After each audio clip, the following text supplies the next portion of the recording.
Hi hello எல்லோருக்கும் வணக்கம். இன்றைக்கி நாம் Tirumala Tirupati info by KHM சேனலில் இன்றைய எஸ்எஸ்டி டோக்கன் நிலவரமும் தரிசனத்திற்கு ஆகக்கூடிய நேரம் பற்றியும் திருமலை திருப்பதி பற்றிய சில முக்கியமான செய்திகளும் பார்க்கலாம்.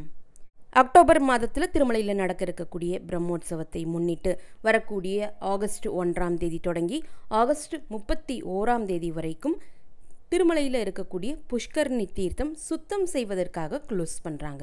ஆகஸ்ட் 1ஆம் தேதி தொடங்கி ஆகஸ்ட் 31ஆம் தேதி வரைக்கும் புஷ்கரணி தீர்த்தத்தில் இருக்கக்கூடிய தண்ணி எல்லாம் வெளியே எடுத்துகிட்டு அங்கே இருக்கக்கூடிய சில ரிப்பேர் ஒர்க்ஸ் எல்லாமே கண்டக்ட் பண்ணுவாங்க. ஸோ இந்த மாதம் ஆகஸ்ட் மாதம் முழுவதுமே திருமலையில் புஷ்கரணி தீர்த்தத்தில் பக்தர்களை குளிக்கிறதுக்கு அலோவ் பண்ண மாட்டாங்க. ஆகஸ்ட் மாதத்தில் திருமலையில் அங்க பிரதட்சண தரிசன டிக்கெட் நீங்கள் புக் பண்ணியிருந்தீங்கன்னா புஷ்கரணி தீர்த்தத்தில் குளிக்க முடியாது. அதற்கு பதிலாக தரிசனத்திற்காக நீங்கள் ரூம் புக் பண்ணியிருக்கீங்கன்னா ரூம்லேயே குளிச்சுட்டு அங்க பிரதட்சண தரிசனத்திற்கு போகலாம். ரூம் புக் பண்ணலைன்னா பிஏசி ஹால்ஸில் கூட பாத்ரூம் ஃபெசிலிட்டிஸ் இருக்குது. நீங்கள் அங்கே குளிச்சுட்டு கூட தரிசனத்திற்கு போகலாம். இல்லைனா அஸ் யூஷுவல் வராகப்பெருமாள் கோவிலுக்கு பேக் சைடில் புஷ்கரணி தீர்த்தத்துக்கு போகிறதுக்கான என்ட்ரன்ஸ் இருக்கும். அங்கேயே காமன் பாத்ரூம்ஸ் இருக்குது. அங்கே கூட நீங்கள் குளிச்சுட்டு அங்கே பிரதட்சண தரிசனத்திற்கு போகலாம். ஒவ்வொரு வருடமுமே திருமலையில் பிரம்மோற்சவத்தை முன்னிட்டு ஆகஸ்ட் மாதத்தில் புஷ்கரணி தீர்த்தம் க்ளீன் பண்ணுவாங்க.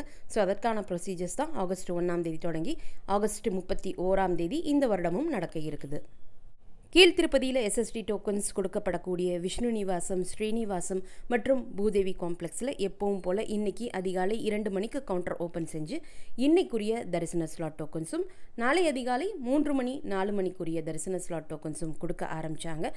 இன்னைக்குரிய தரிசன ஸ்லாட் டோக்கன்ஸ் எல்லாமே கம்ப்ளீட்டாக கொடுத்து முடிக்கப்பட்டு நாளை அதிகாலை 3 மணி 4 மணிக்குரிய தரிசன ஸ்லாட் டோக்கன்ஸ் இப்போது இன்று காலை 8:30 மணி நிலவரப்படி கிட்டத்தட்ட 3500 டோக்கன்ஸ் அவைலபிளாக இருக்குது. நாளை அதிகாலை 3 மணி 4 மணிக்குரிய தரிசன ஸ்லாட் டோக்கன்ஸ் கீழ் திருப்பதியில் இருக்கக்கூடிய 3 எஸ்எஸ்டி டோக்கன் கவுண்டர்ஸில் கொடுத்துட்ருக்காங்க.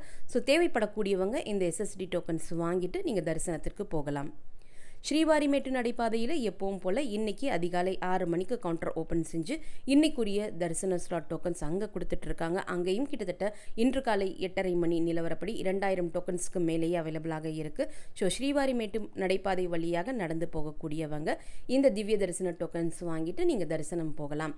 ஸ்ரீவாரிமேட்டு நடைபாதையில் கொடுக்கப்படக்கூடிய திவ்ய தரிசன டோக்கன்ஸ் ஸ்ரீவாரிமேட்டு நடைபாதை வழியாக நடந்து செல்லக்கூடிய பக்தர்களுக்கு மட்டுமே கொடுக்கப்படக்கூடியது.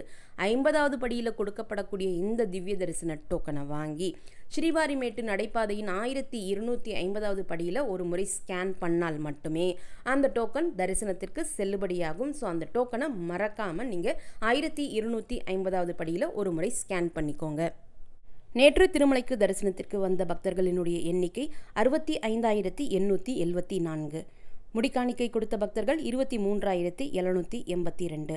நேற்றைய உண்டியல் காணிக்கை 4.48 கோடி. நேற்று டோக்கன் இல்லா நேரடி சர்வ தரிசனம் மூலம் தரிசனத்திற்கு வந்த பக்தர்கள் 12 கம்பார்ட்மெண்ட்ஸில் வெயிட் பண்ணிட்டு இருந்ததாகவும் அவர்களுக்கு தரிசனத்திற்கு 8 மணி நேரத்திலிருந்து 12 மணி நேரம் தரிசனத்திற்கு ஆனதாகவும் டிடிடி குறிப்பிட்டிருக்காங்க. இன்று 300 ரூபாய் தரிசன டிக்கெட் வைத்திருக்கக்கூடியவர்களுக்கு 2.5 மணி நேரத்திலிருந்து 4 மணி நேரம் தரிசனத்திற்கு ஆகலாம். எஸ்எஸ்டி டோக்கன்ஸ் வைத்திருக்கக்கூடியவர்களுக்கு 3 மணி நேரத்திலிருந்து 4.5 மணி நேரம் தரிசனத்திற்கு ஆகலாம். Early morning SSD slot tokens வைத்திருக்கக்கூடியவர்களுக்கு 1 மணி நேரத்திலிருந்து 2 மணி நேரம் தரிசனத்திற்கு ஆகலாம். இன்ஃபேன் தரிசனத்திற்காகவும் டோனார் தரிசனத்திற்காகவும் சுபதம் என்ட்ரி வழியாக தரிசனத்திற்கு செல்லக்கூடிய பக்தர்களுக்கு 1 மணி நேரம் தரிசனத்திற்கு ஆகலாம். டோக்கன் இல்லா நேரடி சர்வ தரிசனம் மூலம் தரிசனத்திற்கு செல்லக்கூடிய பக்தர்களுக்கு 8 மணி நேரத்திலிருந்து 10 மணி நேரம் தரிசனத்திற்கு ஆகலாம். இந்த தகவல்கள் எல்லாமே உங்களுக்கு பயனுள்ளதாக இருந்திருக்கும் அப்படின்னு நம்புகிறேன். இந்த வீடியோவை நீங்கள் பார்க்குறது மட்டும் இல்லாமல் உங்களுடைய ஃப்ரெண்ட்ஸ் அண்ட் ஃபேமிலி மெம்பர்ஸ் கூட ஷேர் பண்ணும்போது அவங்களுக்குமே இது ரொம்ப யூஸ்ஃபுல்லாக இருக்கும். நீங்களும் இதுவரை எங்களுடைய சேனலை சப்ஸ்கிரைப் பண்ணதில்லைன்னா மறக்காமல் இப்போ சப்ஸ்கிரைப் பண்ணிக்கோங்க. மீண்டும் ஒரு நல்ல காணொளியில் உங்களை சந்திக்கும் வரை நன்றி, வணக்கம்.